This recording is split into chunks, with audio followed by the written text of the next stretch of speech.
also about men.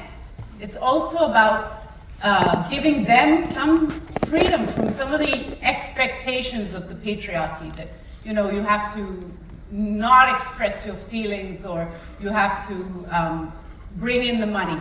So it's really important that gender equality talks about men and women. During the lockdown, I also found myself tapping into community, and inclusivity just became a part of life. Because we were living in a building where we happened to have quite a few people in wheelchairs. And at the beginning of the lockdown, a lot of them couldn't go out and do their grocery shopping, because at the time there wasn't delivery systems in place. So I was going to go out and do that for them. And in return, they were happy to take my little baby, which I was very happy to give, because when you're breastfeeding all night and all day, you really need to hand over your baby. And I feel like if it wasn't for the pandemic, we would not have tapped in to our neighbors and our community around us.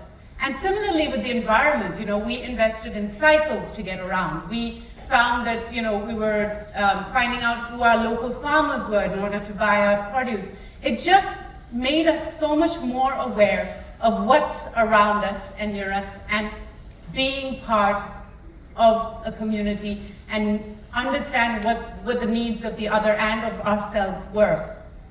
Now the thing is, I think everyone in this room knows that gender equality and inclusivity and environmental sustainability are wonderful things. But still, we seem to be going wrong, because the world isn't looking so bright at the moment.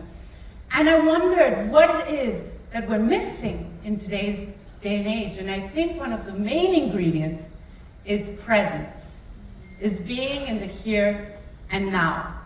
And presence, just to depict what it means, I have this lovely theater story. Goes like this. There was this very good actor, struggling a lot, He was in Bombay, hadn't gotten a break. And one day he gets a call from his pretty successful friend who says, hey, that Shakespeare play, I'm part of that big production, so someone's just fallen sick, they need an actor, this is your big break, man, you gotta get here right now. So he rushes to the theater and he meets the director and he says, oh my God, I'm such a big fan. She says, oh great, you're doing this one line over here. And the assistant comes and says, okay, this is your line, it's in Act 4, Scene 2. Your line is, hark, is that a cannon I hear? And he's like, okay, hark, is that a cannon I hear? And he starts practicing, hark, is that a cannon I hear? Hark! Is that a cannon? Is that a cannon?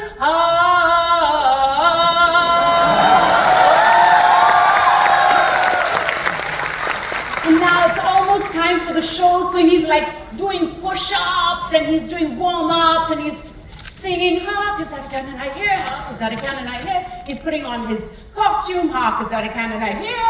Hark, and then he puts on his makeup, hark, is that a cannon I hear? And now the show has started, so he has to be very quiet. He's backstage, hark, is that a cannon I hear? Hark, is that a cannon I hear? Then the assistant puts him on stage and says, wait for your cue, and he's standing there, and in his head he's looking at the audience and going, hark, is that a cannon I hear? Hark, is that a cannon I hear? And then suddenly he hears this great big boom, and he says, what the hell was that? Hark, is that a cannon I hear? That's presence, right? I mean, we are always so nervous about a big moment, and we're always trying to prep for it and prepare and do all of this, internal work to prepare for that big moment. And when it arrives, we're somehow not in the room. We're not there to pick up on the opportunity. We're not listening. Our faculties are not open to take what we receive. And that's so important. And I think presence is the ingredient that we need in order to move forward in the world today. And I feel like today, I could have started the session without the warm-up and without the magic trick. But when I did that, your eyes lit up, you guys laughed, you guys were here in the room, and that meant I had more chances of getting through the session without you guys being on your phones and, maybe like making a reel and deciding what caption to put about Bollywood actor who's come to Infosys. Instead, I had you guys looking at me. And I think that what we need in today's world is a little bit of magic. And I say magic, and I don't mean magic means defying logic and reason. Magic doesn't mean defying logic and reason.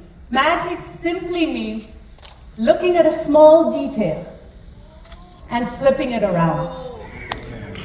And I just think that presence is the same thing. It's about looking at a small detail and giving it a new perspective. So thank you so much for listening.